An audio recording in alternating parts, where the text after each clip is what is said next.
Bismillahirrahmanirrahim. Assalamualaikum warahmatullahi wabarakatuh. Baiklah, hari ini kita akan belajar tentang geometri transformasi. Masih bersama Ibu Hayana Dirah Karisma dengan NPM 1711050167 dari kelompok 63. Baiklah, hari ini kita akan membahas materi tentang translasi atau pergeseran. Pengertian translasi atau pergeseran. Translasi adalah pergeseran suatu titik atau benda pada suatu koordinat kartesius. Suatu operasi translasi bisa dinyatakan sebagai berikut. PXY ditranslasikan dengan hasil P aksen X plus A, Y plus B, di mana A dan B merupakan seberapa jauh sebuah titik itu bergeser. Kemudian, A itu adalah pergeseran sumbu X. Jika positif, maka titik itu akan bergeser ke kanan. Tetapi jika dia negatif, maka akan bergeser ke kiri. Dan ada juga B. B adalah pergeseran sumbu Y. Kalau yang A tadi adalah sumbu X, kali ini B adalah sumbu Y. Di mana jika B itu positif, dia akan bergeser ke atas. Dan jika ia negatif, akan bergeser ke bawah. Selanjutnya kita langsung ke contoh soal. Contoh soal yang pertama adalah titik A berada pada koordinat 4,5. Tentukan koordinat A aksen bila dilakukan translasi oleh T2 dan negatif 3. Ini kan tadi bentuk umumnya itu adalah PXY ditranslasikan menjadi P aksen X plus A, Y plus B. Maka kan di sini A. Jadi A-nya itu 4 dan 5 ditranslasikan, maka hasilnya adalah A aksen X-nya adalah 4 dan A-nya adalah 2. Terus untuk Y, Y-nya 5 dan B-nya adalah negatif 3. Jadi tinggal kita tambahin. Yang X itu kita tambahin A, 4 tambah 2 sama dengan 6. Selanjutnya untuk yang Y, kita tambahin dengan B, 5 ditambah negatif 3 hasilnya adalah 2. Terus contoh soal yang kedua.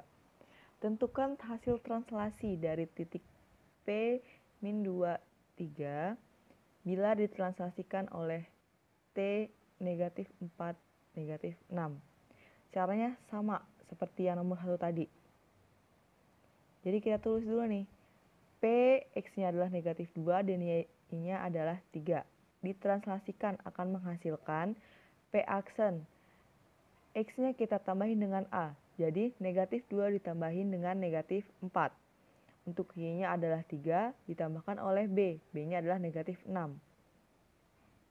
Maka hasilnya negatif 2 ditambah negatif 4 hasilnya negatif 6. Dan 3 ditambah negatif 6 hasilnya negatif 3. Baiklah, selanjutnya kita akan lanjut ke nomor 3. Hasil translasi titik A oleh T negatif 3 dan 2 adalah 2 dan negatif 3. Tentukan koordinat titik A. Nah, untuk soal nomor 3 ini agak berbeda nih sama soal nomor 1 dan soal nomor 2. Kalau soal nomor 1 sama nomor 2 tadi kita udah tahu kan titiknya itu berapa. Yang kita cari adalah hasilnya.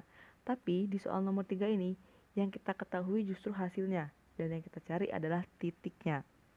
Jadi untuk mencari titiknya kita tulis dulu nih persamaannya. A, X, Y. Kenapa X, Y? Karena X sama X dan Y-nya itu belum kita ketahui kan. Itu yang akan kita cari.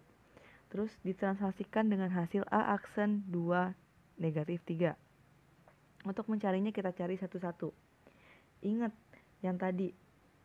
X plus A sama dengan hasil dari translasinya.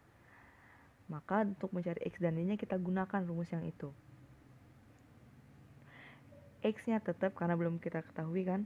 Plus A-nya berapa? Negatif 3 sama dengan 2. 2 adalah hasil translasinya. Terus lanjut X sama dengan 2 plus 3.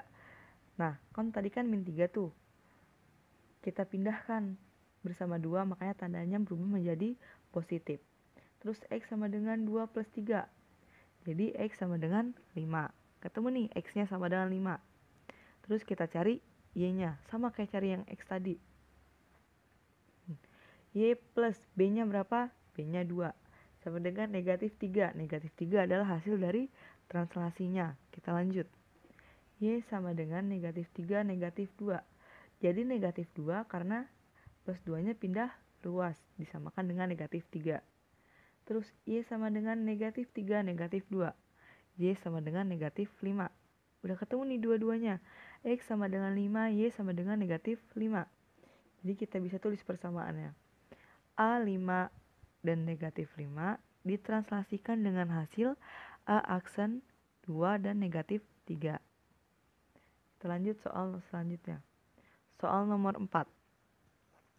Sebuah persegi panjang memiliki koordinat 1, 2, 1 negatif 2, 4 negatif 2, dan 4, 2. Tentukan bayangan persegi panjang bila ditranslasikan terhadap titik 2 dan negatif 5. Nah nih, kalau tadi kan kita cuma nyari satu-satu nih. Satu titik, satu titik. Nah, sekarang kita langsung ada 4 titik. Cara nyarinya sama kok kayak yang sebelumnya. Kita tetap cari satu-satu. Titik A itu berapa dan hasil translasinya berapa. Titik B itu berapa, hasil translasinya berapa, dan seterusnya sampai titik D. Nih, lihat jawabannya. Yang A, titik A-nya adalah 1 dan 2. Hasil translasinya adalah A aksen 3 dan negatif 3. 3 dari mana? Dari X plus A. X-nya adalah 1, A-nya adalah 2. 1 tambah 2 hasilnya 3. Terus negatif 3 dari mana? Dari 2 ditambah negatif 5. Hasilnya negatif 3. Dan begitu pun seterusnya. Untuk gambarnya kita lihat tuh.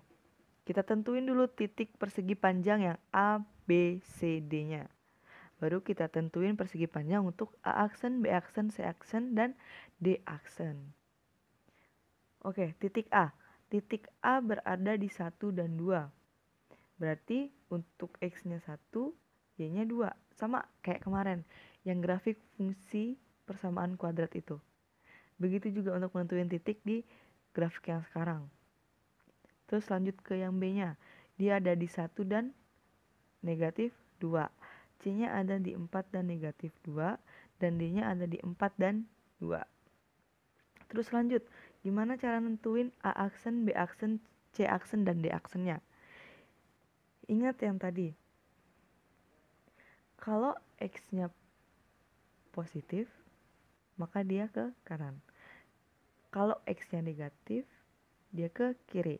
Untuk Y, kalau Y-nya positif, dia ke atas.